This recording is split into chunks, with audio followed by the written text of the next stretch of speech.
ก่อนเรื่องทะลุคุณเอาไว้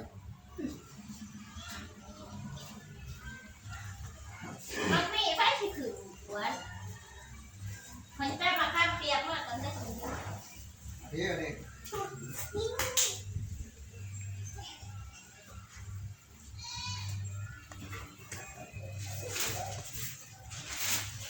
สบายดีอู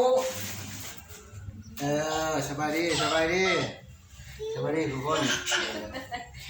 โอ้ก็เปิดเพลงข้างหลังมา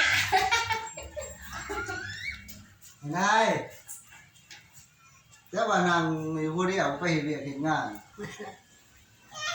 คอยเช้าเงินมามอบนี่เด้อมาช่วยเจ้า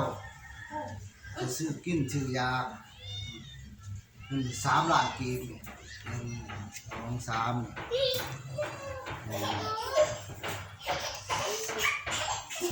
3นี่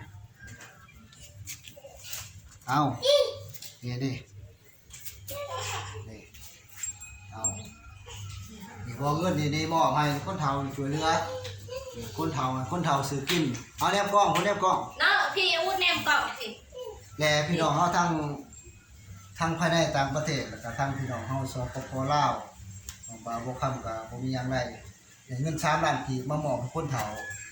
พอได้เพิ่นซื้อแนวกินแนวอยากพี่น้องเงินชดนี่3 ล้านกีบให้พี่น้องเฮาเด้อพี่น้องเด้อผู้ใดอยากช่วยเหลือคนทุกข์ยากหรือว่าคนเฒ่าเนาะพี่น้องเนาะอันนี้เด้อแม่เด้อไว้ซื้อกินเด้อ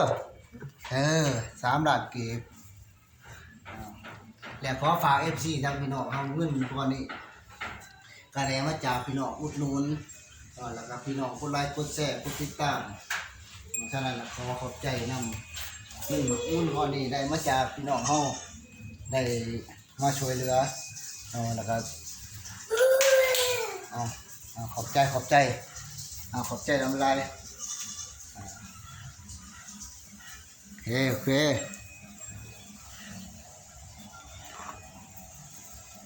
เป็นจะได้ดีใจบ่ได้เงินดีใจบ่ได้เงินนี่ได้เงินดิบ่ดีใจบ่นี่ฝากถึงพี่น้องเด้อพี่น้องเด้อเรียกว่าบ่าวบ่คำก็ได้เงิน3 ล้านกีบมาช่วยเหลือ